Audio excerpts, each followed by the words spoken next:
In the unforgiving crucible of the 1870s, Arizona desert, a line is drawn in the sand, not by men, but by blood, prejudice, and survival. This is the saga of Ethaniel Laughty, a young cowboy, barely a man whose world is as vast and as empty as the landscape before him. And it's the story of Dasan, a warrior and heir to the Chiricahua Apache, left for dead by his own. Their paths, destined to collide in violence, instead intertwine in a desperate gamble for life. What unfolds is a journey that will challenge every belief, forge an unbreakable bond, and send shockwaves through the foundations of the Wild West. The sun was a merciless hammer pounding the Arizona territory into a shimmering, heat-distorted anvil. For 19-year-old Ethaniel Laughty, the landscape was a familiar adversary. He'd been born under its unforgiving gaze, his skin tanned the color of worn leather, his eyes narrowed to a permanent squint from years of scanning the horizon. He was riding the southern line of the Circle S Ranch, a sprawling, hard-won piece of land owned by the formidable Jedediah Stone, a man whose heart was as calloused as his hands. Ethan wasn't a Stone, but he might as well have been. Orphaned at 10 when his parents' homestead was swallowed by the desert's insatiable appetite for failure, he was taken in by Jedediah. He wasn't treated as a son, but as another hand, another tool to be worked until it was worn. He learned to ride before he could properly read, to shoot before he could spell his own name, and to expect nothing from the world but what he could take with his own 2 hands. His horse, a tough dun mare named Dust Devil, picked its way through the cracked earth, its shod hooves crunching on the gravel. The air was thick with the scent of creosote and dust. It was a day like any other, a monotonous patrol for stray cattle or signs of trouble. Trouble in this part of the world usually had a name, Apache, the Chiricahua specifically. To men like Jedediah, they were specters, a constant unseen threat that justified every loaded rifle and every suspicious glance. The stories told around the campfire were of brutal raids of stolen livestock and murdered settlers. Ethan had absorbed these tales like the dry ground, soaked up a rare rain, the fear and hatred becoming a part of his very marrow. It was the buzzards that drew his attention first, a dark vortex of them circling lazily in the brassy sky. Not an uncommon sight, but this was different. They were concentrated, their flight patterns tight and purposeful. A knot of unease tightened in Ethan's gut. He nudged Dust Devil forward, his hand instinctively resting on the worn stock of the Winchester rifle in his saddle scabbard. He found the scene in a narrow, sun-scorched arroyo. The stench hit him first, the coppery metallic smell of fresh blood, so thick it was almost a taste. The ground was churned and stained, a testament to a recent violent struggle. 2 bodies lay twisted on the rocks. Both were Apache warriors, their dark hair matted with blood, their bodies bristling with arrows. But not Cowboy's arrows. These were Apache arrows. The fletching, the sinew wrappings, it was the work of their own people. Ethan's heart hammered against his ribs. This was an internal affair, a tribal dispute. The smart thing to do was to turn around, ride back to the ranch, and report what he'd seen. Jedediah's primary rule was to never, ever get involved in Apache business. It was a hornet's nest you didn't poke. He was about to do just that when a low groan cut through the oppressive silence. Ethan froze his eyes, scanning the bloody tableau. He saw nothing. He must have imagined it, a trick of the heat. He was turning Dust Devil when he heard it again, weaker this time, a pained exhalation. His gaze fell upon a third figure, half hidden beneath a rocky overhang, almost completely obscured by shadow. Slowly, cautiously, Ethan dismounted his rifle, now in his hands, its cold weight a small comfort. He crept forward, every nerve ending screaming at him to flee. The figure was an Apache younger than the others, perhaps Ethan's own age. He was slumped against the rock wall, his buckskin tunic shredded and soaked in a dark, spreading stain. An arrow identical to the ones in the other two bodies protruded from his side, just below the ribs. His face, streaked with dirt and blood, was contorted in a mask of pain. His eyes were closed, his breathing shallow and ragged. Ethan stood over him, the rifle aimed, his finger hovering over the trigger. This was the enemy. The phantom raider from the campfire stories. The reason he slept with a pistol under his pillow. Every instinct, every lesson Jedediah had ever beaten into him, screamed at him to finish it. It would be mercy in a way. The desert would claim him soon enough. A single bullet would be quicker, cleaner. He raised the rifle, the metal sight aligning with the wounded man's chest. The Apache's eyelids fluttered. For a fleeting moment, his dark eyes opened unfocused and glazed with pain. But they met Ethan's. There was no hatred in that gaze, no defiance.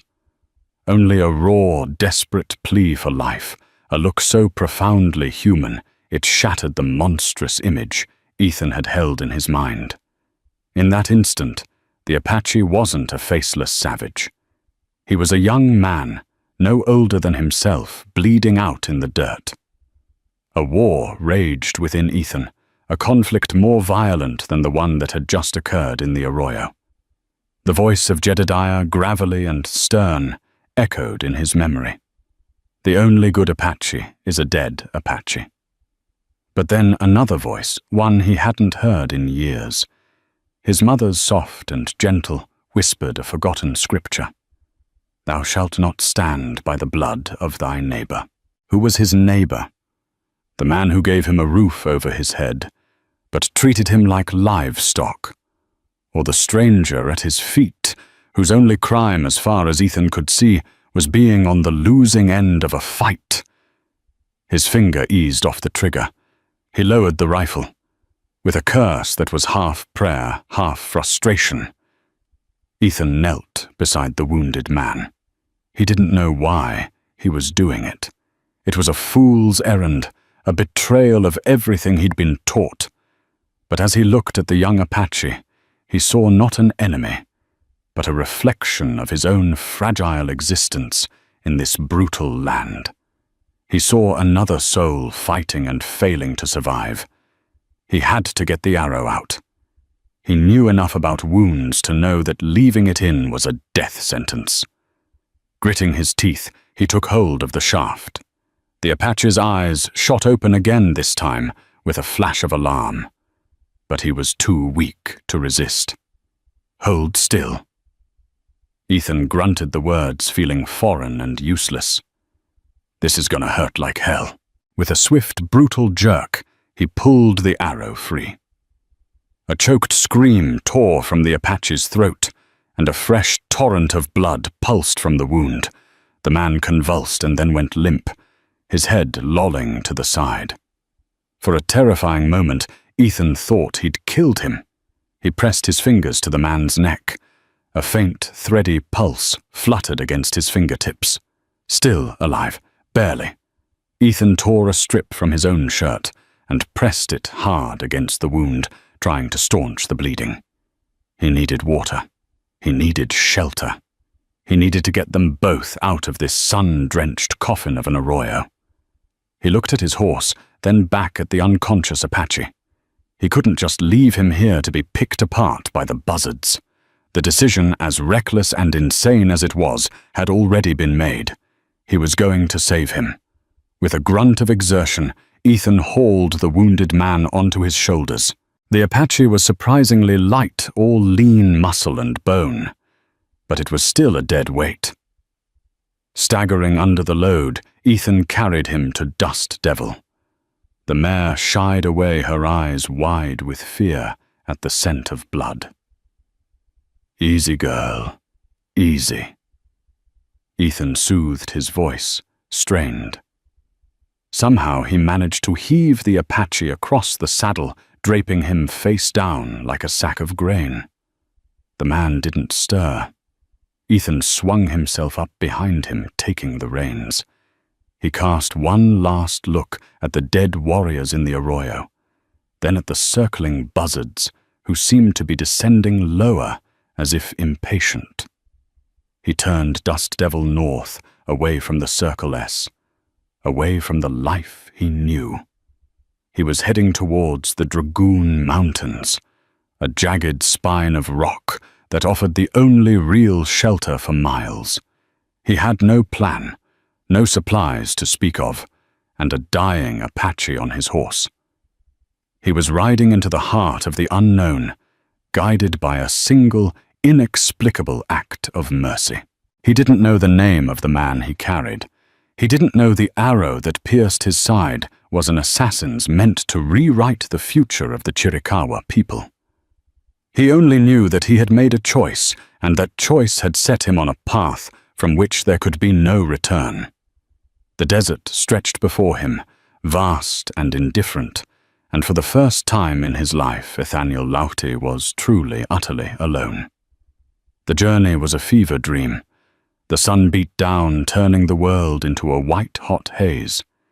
Ethan's own thirst was a physical pain, a rasping file in his throat. He could only imagine what the man slumped over his saddle was enduring. Every so often, a low moan would escape the Apache's lips, a sound that twisted Ethan's insides into a knot of guilt and fear. He'd made a colossal mistake. This was madness. Jedediah would kill him if he found out. Not just for helping an Apache, but for deserting his post. And what was his plan? Find a shady spot. Give the man a sip of water from his nearly empty canteen. And then what? Wait for him to die. Or worse, wait for him to wake up and try to kill him. The Dragoon. Mountains, once a distant promise on the horizon, grew steadily closer, their granite peaks offering a refuge from the relentless sun. Ethan found a small hidden canyon, a fissure in the rock face choked with mesquite and palo verde trees. A thin trickle of water, green with algae, seeped from a rock spring, creating a small muddy pool. It wasn't much, but it was life. He carefully lowered the Apache from the saddle. The man was lighter than he looked, and his body was frighteningly hot to the touch. The fever had taken hold. Ethan laid him down in the shade, using his saddle blanket as a makeshift pillow. The makeshift bandage on his side was soaked through with blood. The wound was angry and inflamed the skin around it, a purplish red. Infection was setting in. Using his kerchief, Ethan soaked up some of the precious water and gently cleaned the wound as best he could. Then he dribbled a few drops onto the man's cracked lips. The Apache's tongue, dry and swollen, emerged to lick at the moisture. His eyes flickered open, no longer glazed with pain, but sharp now and aware, and filled with a deep, bottomless mistrust. He stared at Ethan, his dark eyes taking in the white skin, the worn cowboy hat, the rifle leaning against a nearby rock. His hand, slow and weak, moved towards the empty sheath at his belt, where a knife would normally be. "Easy there," Ethan said, his voice low and steady, holding up his empty hands. "I'm not going to hurt you." The Apache said nothing. His gaze was intense, searching, trying to decipher the impossible situation he found himself in. A white man had saved him. It made no sense. It was a violation of the natural order of things, a world where the only interaction between their two peoples was violence.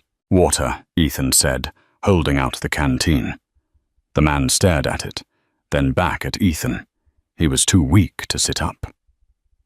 Gingerly, Ethan cradled his head and brought the canteen to his lips.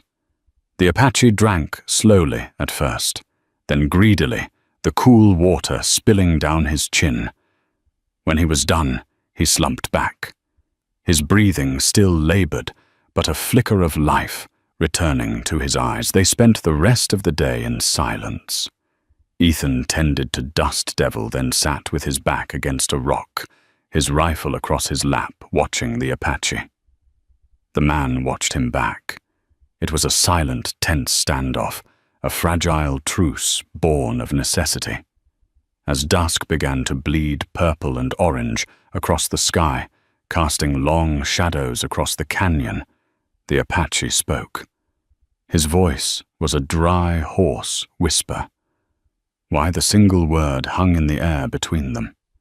Ethan looked away towards the darkening plains. He didn't have an answer. Not one that would make sense anyway. "I don't know," he said, the admission tasting like ash in his mouth. "You'd have been buzzard food." The Apache considered this his expression unreadable. "They will hunt me." Who? Ethan asked. The man's gaze flickered towards the south, back towards the arroyo. "My cousin, Kyle. He wants to be chief. My father. He is Cochise." Ethan's blood ran cold. Cochise. The name was a legend, a myth whispered in fear around every settler's campfire. The great chief of the Chiricahua Apache, a brilliant and ruthless war leader who had held the U.S. Army at bay for years. This wounded man, this boy no older than himself, was his son. It was impossible. It was also terrifyingly plausible. The arrows, the ambush, it wasn't a random skirmish. It was an assassination, an attempted coup. He had just saved the heir to the most powerful Apache tribe in the territory. The weight of his actions crashed down on Ethan with the force of a physical blow. He wasn't just harboring a wounded Apache. He was harboring royalty. He was now a player in a deadly political game he couldn't possibly comprehend. Kyle, whoever he was, wouldn't stop hunting. And when he found them, he wouldn't care that one of his targets was a white cowboy. "What's your name?" Ethan asked, his own voice barely a whisper. Dasan the Apache replied. Dasan, the name felt solid real. It gave a face to the legend. Ethan looked at him, truly looked at him, and saw not the son of a fearsome chief, but a young man betrayed and left to die his birthright, a death sentence. "I'm Ethan." Dasan nodded slowly. "Ethan." He repeated the name, sounding strange on his tongue. He coughed a racking, painful sound that shook his whole body. The fever was getting worse. His skin was slick with sweat despite the cooling night air. Ethan knew with a certainty that chilled him to the bone that Dasan wouldn't survive another day without proper medicine. The poultices and herbal remedies his mother had used were a world away. The only place to get real medicine, a doctor, was a small, dusty trading post called Agua Prieta, a good 2 days' ride from here. It was a haven for the desperate and the damned miners, trappers, army deserters and outlaws. It was the last place on earth you'd want to take the son of Cochise. But it was also their only hope. "We need to get you to a doctor," Ethan said, the decision forming, even as he spoke the words. Dasan's eyes widened in alarm. "No. No white man medicine. They will kill me. They'll kill you if you're the son of Cochise," Ethan countered. "But if you're just some half-breed I found in the desert, they might just patch you up for a price." He was thinking fast, a desperate plan taking shape. "We'll say you're my partner. We were prospecting, got jumped by bandits. It's a thin story, but it's better than the truth." Dasan was sold. For a long time, his gaze fixed on the stars that were beginning to prick the velvet blackness of the sky. He was trapped. To stay here meant a slow, agonizing death. To go with this strange white boy, this Inder who had inexplicably saved him, was a gamble that could end with a rope or a bullet. The spirits have shown me a strange path. Dasan whispered more to himself than to Ethan. He looked at Ethan, his eyes clear and lucid for a moment, the fever receding just enough for a decision to be made. I will go with you, Ethan, but if you betray me, I will find a way to take you with me to the Black Hills. Ethan nodded, accepting the grim promise. Fair enough. He knew he was walking a razor's edge. On one side was Jedediah Stone and the world he had known, a world that would see him as a traitor. On the other was Kael and his assassins, who would see him as an obstacle. And in the middle was this trading post, a nest of vipers, where a single wrong word could get them both killed. As he redressed Dasan's wound with the last of his clean cloth, he felt a profound shift in his own world. The simple lines of good and evil, white and Apache friend and foe, had been blurred into an incomprehensible, dangerous grey. He was no longer just a ranch hand. He was a protector, a conspirator, a renegade. He was bound to the fate of the young chief at his side. He had saved Dasan's life in the arroyo, but now, under the vast, silent gaze of the desert stars, he realized he was just beginning to fight for it. Agua Prieta was less a town and more a festering wound on the face of the desert. It consisted of a single dusty street lined with a handful of adobe buildings, a saloon, a general store, a blacksmith, and a dilapidated structure with a faded sign that read, Dr. Alistair Finch, M.D. All maladies cured. The air hung thick with the smell of cheap whiskey, unwashed bodies, and despair. Ethan rode in slowly, every muscle tensed. Dasan, delirious with fever, was slumped against him, his face hidden by the wide brim of a spare hat Ethan had given him. He'd wrapped one of his own worn-out shirts around Dasan's torso, hiding the buckskin and the bloody bandage. To any casual observer, they were just two down-on-their-luck prospectors, another pair of dreamers broken by the desert. But Ethan felt the weight of every stare. The hard-bitten men lounging on the saloon porch, the suspicious eyes of the store owner, peering out from behind a grimy window. They were all potential threats. He dismounted in front of the doctor's office, the building leaning as if exhausted by the heat. He half-carried, half-dragged Dasan inside. The interior was even more grim than the outside. It was a single cluttered room that smelled of stale herbs and carbolic acid. Shelves overflowed with dusty bottles and sinister-looking medical instruments. In the center of it all sat Dr. Alistair Finch, a man who looked as if he had been assembled from spare parts. He was gaunt and stooped with a stained coat spectacles perched on the end of his nose and hands that trembled with a tremor he tried to conceal by constantly wringing them. His eyes, magnified by the thick lenses, were watery, but sharp. "What have we here?" Dr. Finch asked, his voice a dry rustle.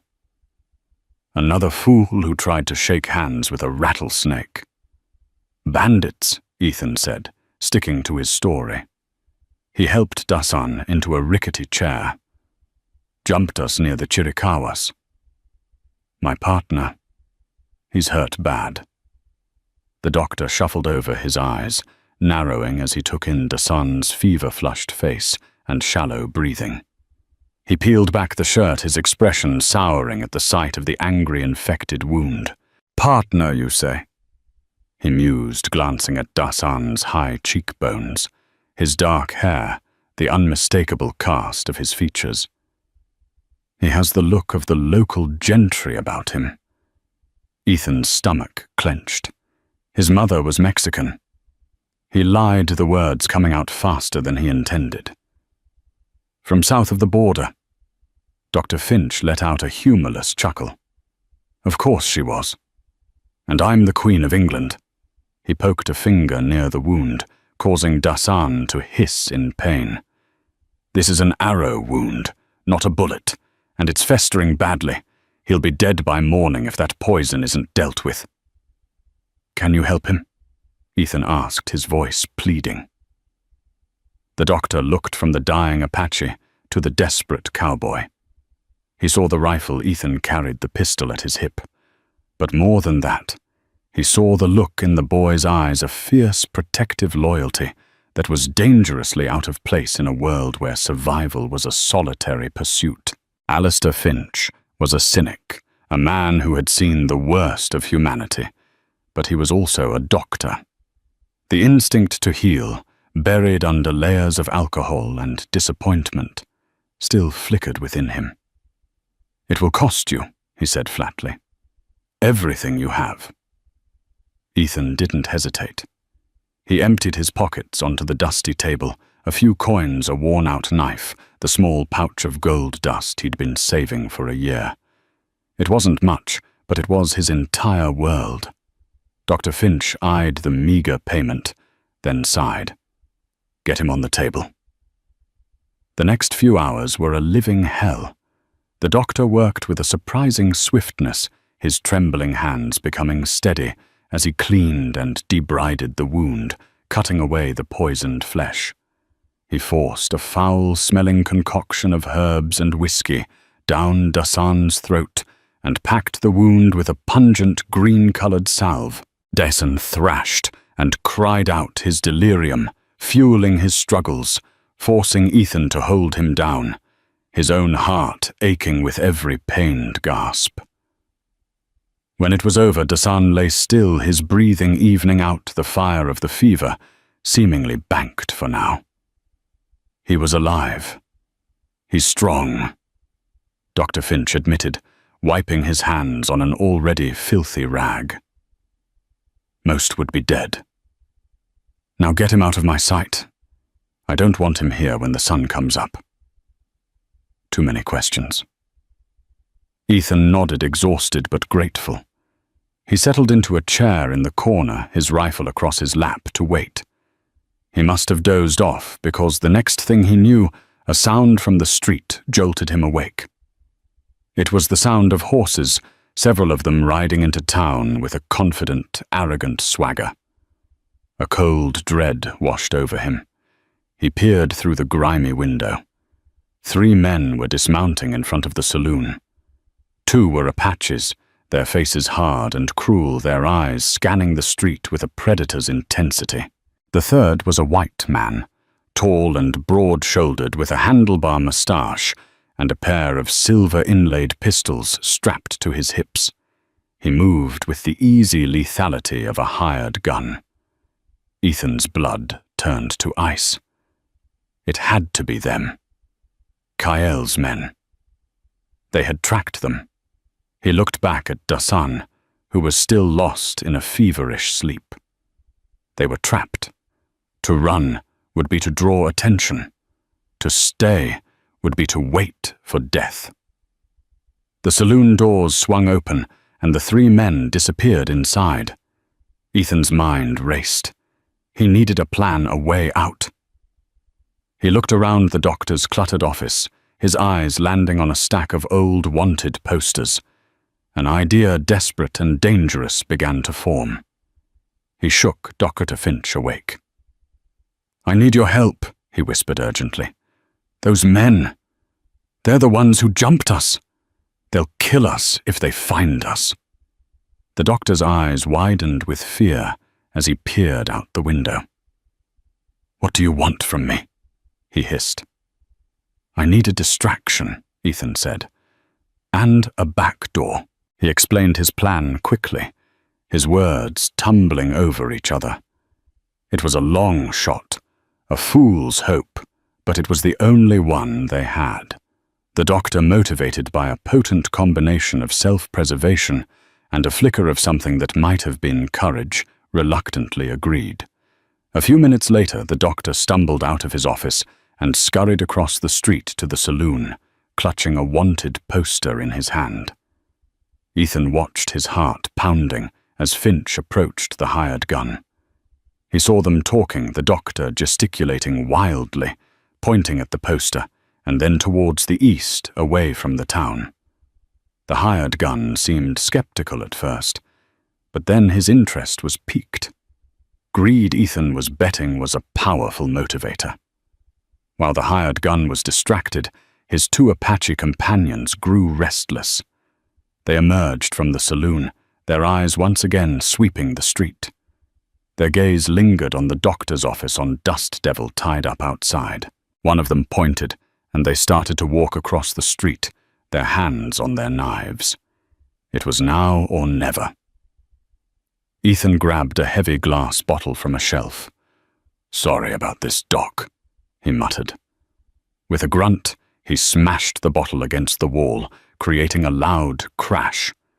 He then half-lifted, half-dragged the barely conscious Dasan towards the back of the building where a small, rickety door led out to a narrow alley. The two Apaches broke into a run, kicking open the front door of the doctor's office just as Ethan and Dasan slipped out the back. Ethan could hear their shouts of anger and frustration. He didn't wait to hear more. He hoisted Dasan onto his shoulders and ran his lungs, burning his legs, screaming in protest. He stumbled down the alley, expecting a bullet in his back at any moment. He reached the end of the street and risked a glance back. The hired gun was now running out of the saloon, shouting at his men. They had bought the doctor's story, but the crash had given them away. They knew their prey was close. Ethan didn't have his horse. He was on foot in the open, carrying a wounded man. They were as good as dead. Just as despair began to take hold, a figure emerged from the shadows of the blacksmith's forge. It was Dr. Finch. He was holding the reins of two horses. "I figured you might need a faster way out of town," the doctor said, a wry, shaky smile on his face. "I have a brother in Tucson. Tell him Alistair still owes him for that poker game in '68. Now go. And for God's sake, try not to get killed." Ethan, stunned by the old man's unexpected bravery, could only nod. He managed to get Dasan onto one of the horses, then swung himself onto the other. "Thank you," he said the words, feeling inadequate. "Don't thank me," Finch replied, already melting back into the shadows. "Just prove to me that not every soul in this God-forsaken territory is rotten to the core."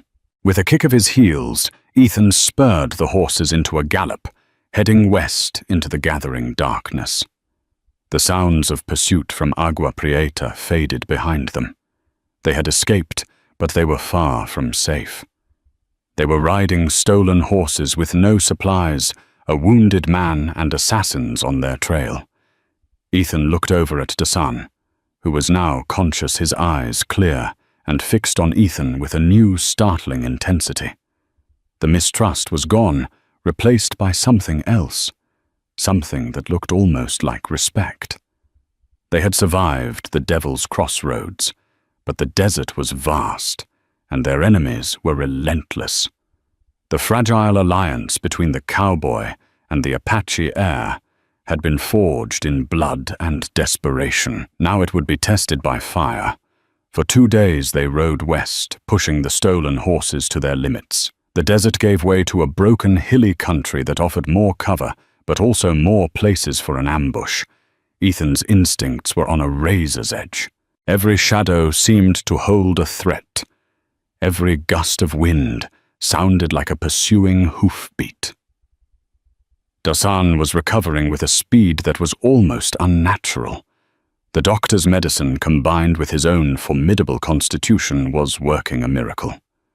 The fever was gone, and though he was still weak, the color was returning to his face. He was able to sit his horse on his own, his back straight, his eyes constantly scanning their surroundings with a warrior's practiced vigilance. The silence between them was different now. It was no longer the tense, mistrustful silence of their first days together. It was a shared silence, a communion of two people who had faced death together and survived. They spoke little, but when they did, it was with a newfound ease. Dasan, freed from the delirium of fever, was intelligent and observant, his English better than Ethan had realized. He asked Ethan about his life, about the ranch, about the world of the white man.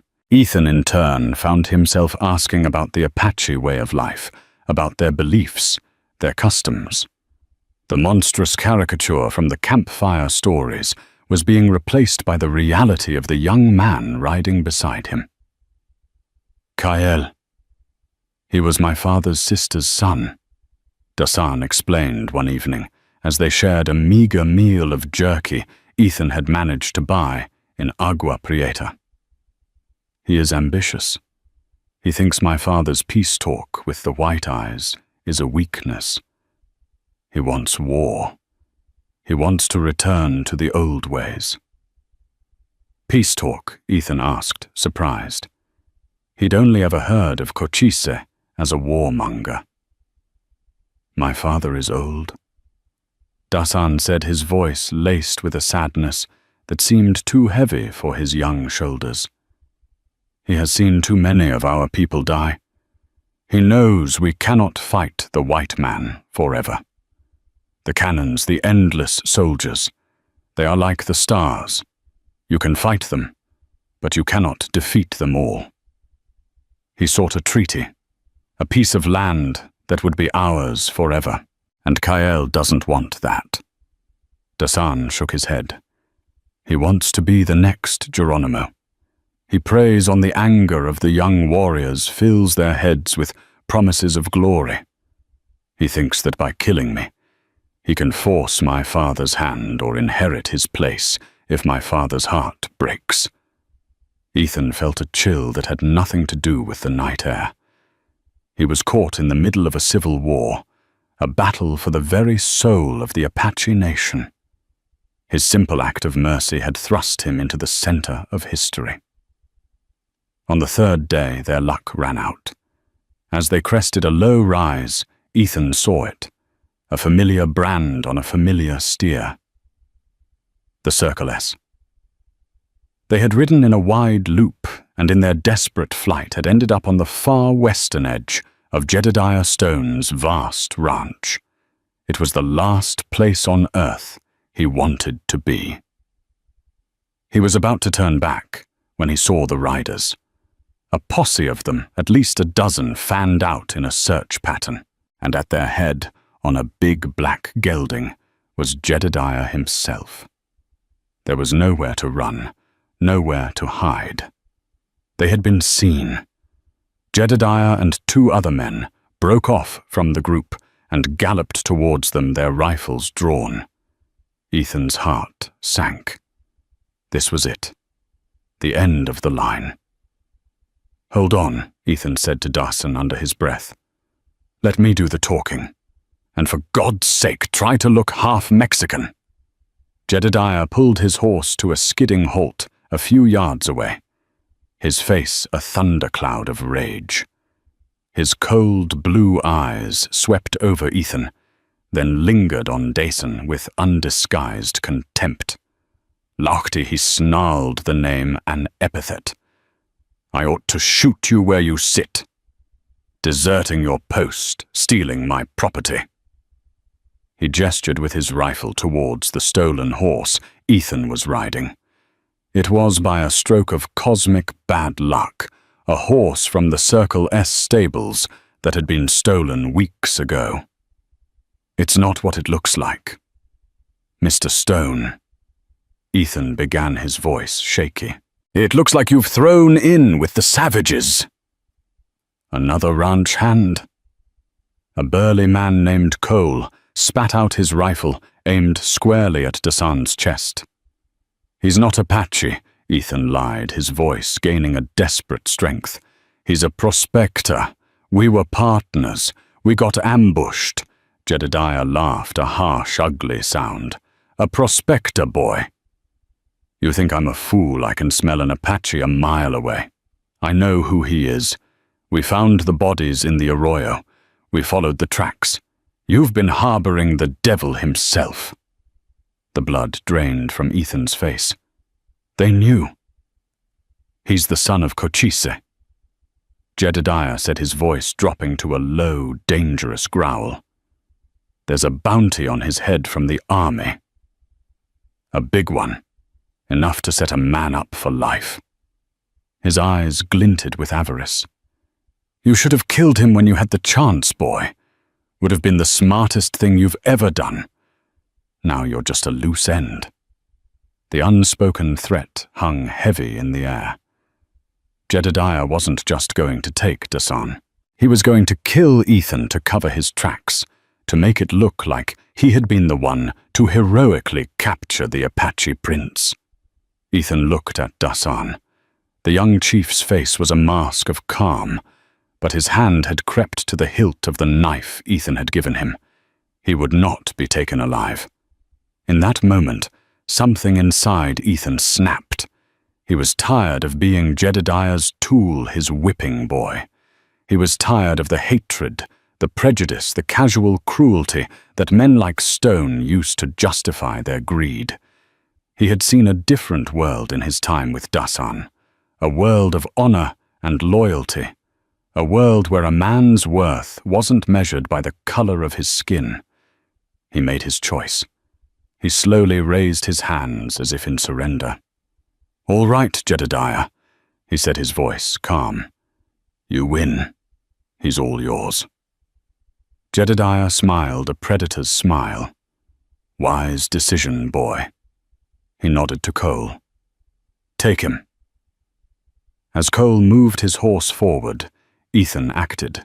In a single fluid motion, he dropped his hands, drew his pistol and fired. Not at Jedediah. Not at Cole. He fired at the ground right in front of Jedediah's horse. The big black gelding screamed and reared, throwing the surprised Jedediah from the saddle.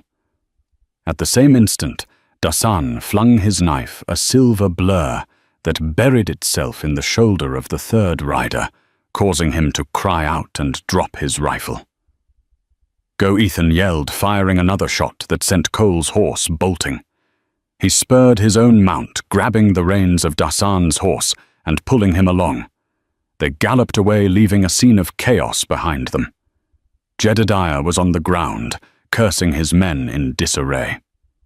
They had bought themselves a few precious minutes, but now they had a new enemy, one more relentless and more personal than Kael's assassins. They were being hunted by the ghost of Ethan's own past. Jedediah Stone would not rest until he had his bounty and his revenge. The Circle S was no longer a home. It was a hunting ground, and they were the prey. They rode hard, not looking back, the sound of gunfire and enraged shouts fading behind them. Ethan's past was a pillar of smoke on the horizon. His future was an unknown territory, a path he now shared completely with the Apache prince at his side. They were two fugitives bound by an impossible friendship, riding against a world that wanted them both dead. Their flight from the Circle S posse was a desperate, frantic scramble. They pushed their horses through treacherous canyons and across barren mesas, doubling back on their tracks, using every trick Dasan knew to throw their pursuers off the scent. For days they lived on the edge, sleeping in short, nervous bursts and eating whatever they could find. A handful of berries, a tough, stringy rabbit snared by Dasan. The shared danger forged their bond into something stronger than steel. They were no longer just a cowboy and an Apache. They were brothers. Their differences burned away by the fires of their ordeal. Ethan learned to see the world through Dasan's eyes, to read the signs in the bent grass, to understand the language of the birds, to feel the rhythm of the land. Dasan in turn began to understand the strange contradictions of Ethan's world, a world that could produce men like Jedediah Stone, but also men like Dr. Finch and like Ethan himself. Their destination was Cochise's stronghold, a secret, impregnable fortress hidden deep in the Dragoon Mountains. It was their only hope of safety. But to get there, they had to cross a wide, exposed plain, a killing ground, where they would be easily spotted by Jedediah's relentless trackers. They were making a cold camp one night, huddled behind a cluster of rocks, when Dasan suddenly went still, his head cocked, listening. "What is it?" Ethan whispered, reaching for his rifle. "Horses," Dasan said, his voice low. "2 of them.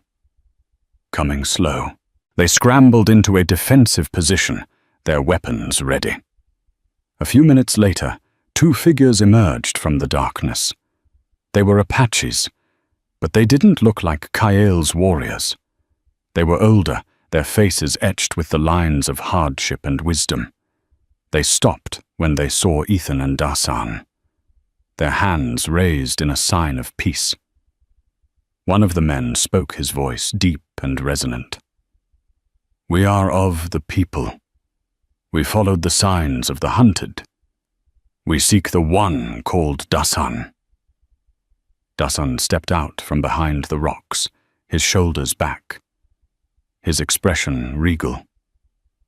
"I am Dasan," he said in his own language.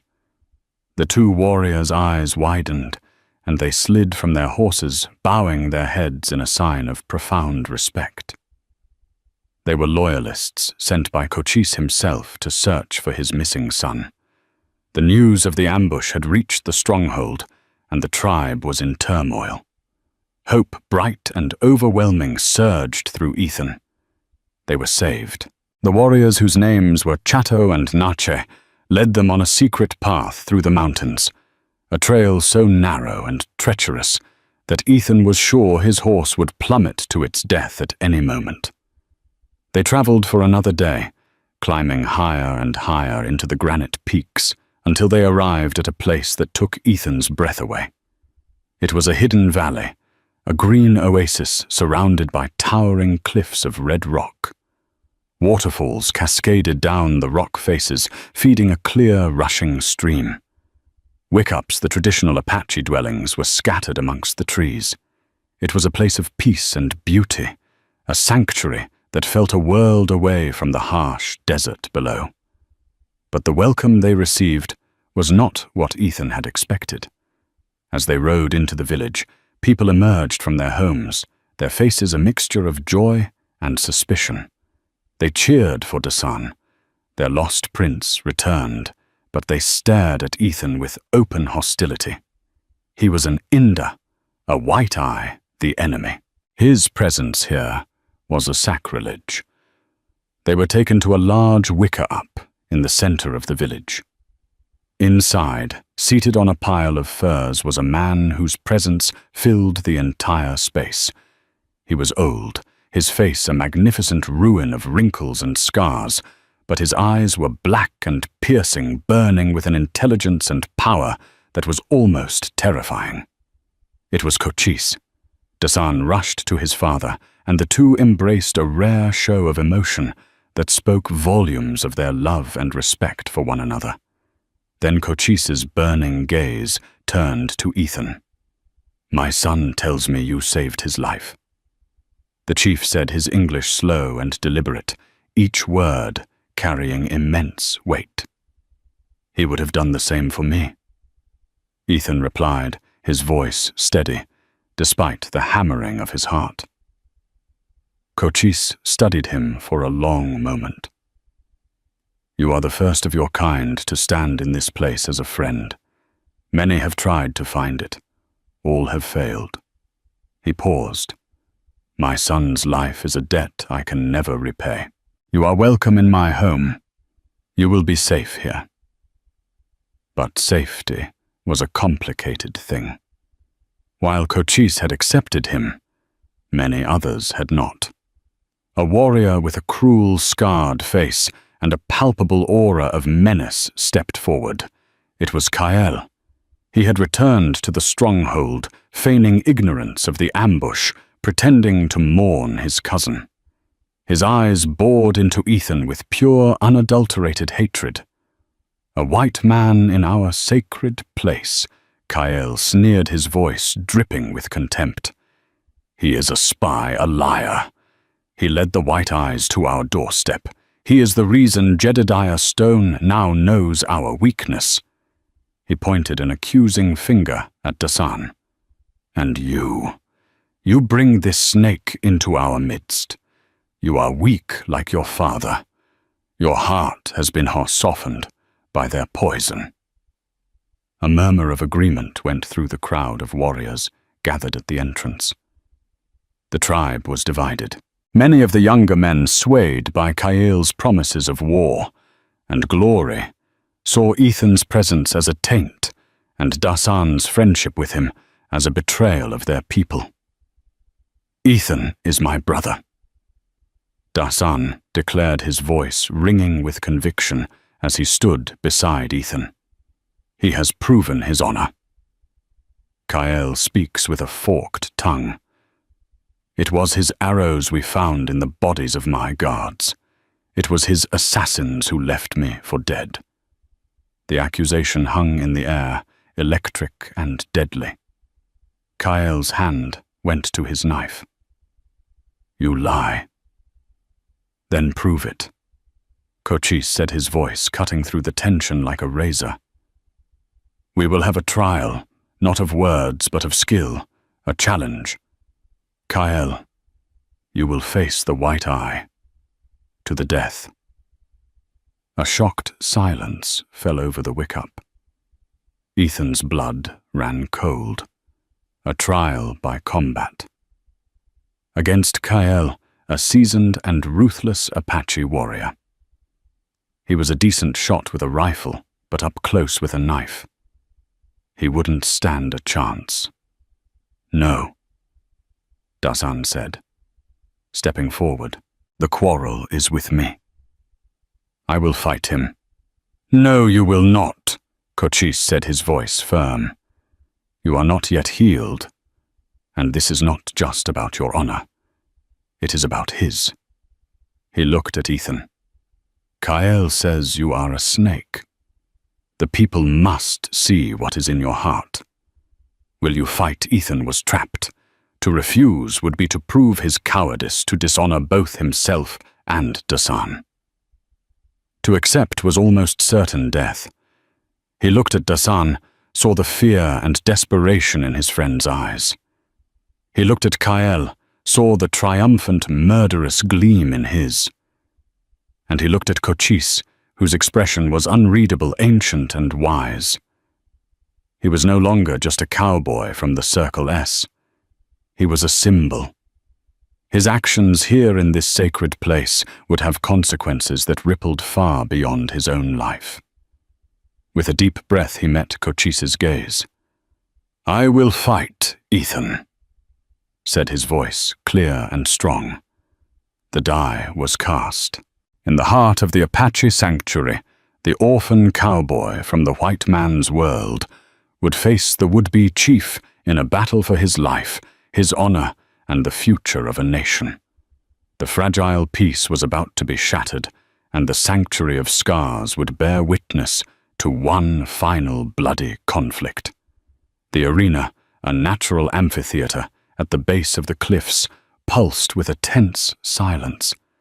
The entire tribe had gathered to watch. In the center, Kael waited, a predator stripped to the waist, his long knife catching the sun.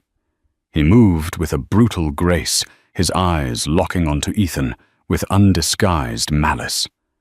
Ethan, feeling clumsy and outmatched, clutched his own knife, its familiar weight offering little comfort against a seasoned warrior.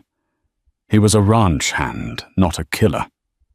He glanced at Dasan, who stood beside his father, his face a mask of anguish. Cochise's expression was unreadable, the old chief's decision to allow this duel a heavy, unchangeable stone cast into a pool. This was more than a fight. It was a judgment. Kyle lunged without ceremony, his blade slicing the air, where Ethan's heart had been a moment before. The next few minutes were a desperate dance of survival.